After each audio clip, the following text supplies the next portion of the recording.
কুরাইশ আবার আসছে কোন দিক থেকে? কুরাইশ বলে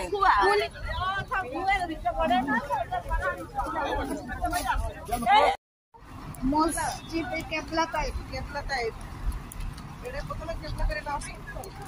হ্যাঁ, ওই যে 2 রাকাত নামাজ পড়ছে, তারপর ওহি এসে বললো যে আপনি কাবার দিকে কেবলা করে পড়েন।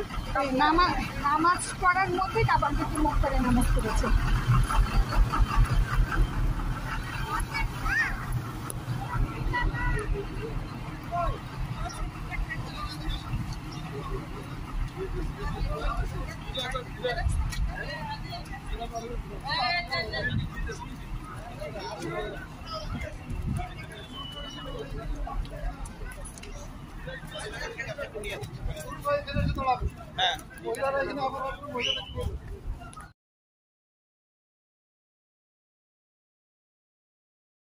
এখন আপনারা সবাই একটু বলেন যে আপনারা।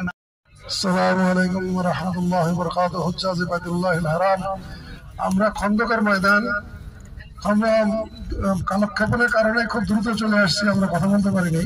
খন্দকের ময়দান 3 হিজরিতে রাসূল আকরাম সাল্লাল্লাহু আলাইহি ওয়াসাল্লাম এবং মুসলমানদেরকে নিঃশেষ করার জন্য সম্মিলিত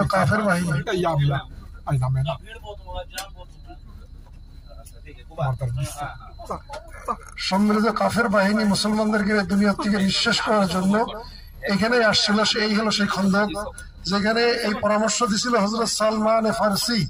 185 বছর বয়সে যিনি ইসলাম গ্রহণ করছিলেন পৃথিবীর অনেক দেশ ঘোরার পরে, এবং 250 বছর বয়সে ইন্তেকাল করছিলেন। আল্লাহ রাব্বুল আলামিন তার দরজা উন্নীত করুক। উনি একজন সমরবিদ ছিলেন। ওনার পরিকল্পনা মোতাবেক খাল খনন করা হয়েছিল। আমাদের সামনে দেখেন ওহদের পাহাড়, এখান থেকে ওহদ পাহাড় পর্যন্ত এই যে রাস্তাটাই খাল ছিল। আর এখানে সাহাবা কেরাম আজমাইন দুর্গ করে ওখানে খাইতেন, ওইখানে থাকতেন এবং ওইখানে নামাজ পড়তেন। পরবর্তীতে এগুলোকে মসজিদে রূপান্তরিত করা হয়। এর মধ্যে এখনো 4টা মসজিদ অবশিষ্ট আছে। 3টা মসজিদকে একত্রিত করে এখানে যে খন্দকের, ওইখানে দেখেন জামে খন্দক লেখা, আরবিতে লেখা দেখেন জামে খন্দক, মানে খন্দকের মসজিদ। ওখানে জুমার নামাজ হয়, 5 ওয়াক্ত নামাজ হয়। আর বাকি মসজিদগুলোকে ওনারা স্মরণের জন্য রাখছে যে এখানে তো যুদ্ধ বিগ্রহ হয়েছিল। এখন কিছুক্ষণের মধ্যে আমরা মসজিদে কিবলাতাইনের দিকে রওনা দেব। মসজিদে কিবলাতাইন, যেটা আমরা গতকালকে আলোচনা করছিলাম। জমজমের পানিটা যদি কেউ দেখতেছে,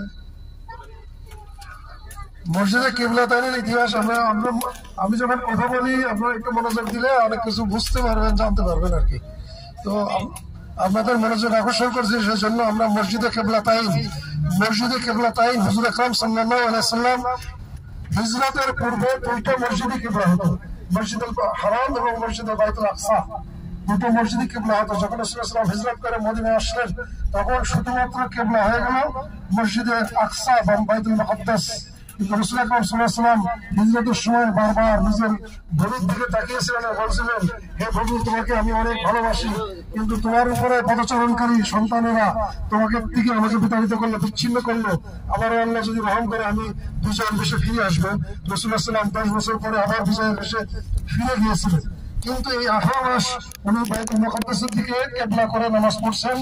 মনের ভিতরে চাইতো যে কিবলাটা যদি কাবার দিকে হতো তাহলে ভালো হতো, কিন্তু কখনো প্রকাশ করেন নাই, এর সাথে আলোচনা করেন নাই। কিন্তু মাঝে মাঝে উনি আকাশের দিকে হাইটেই আসতে হতো।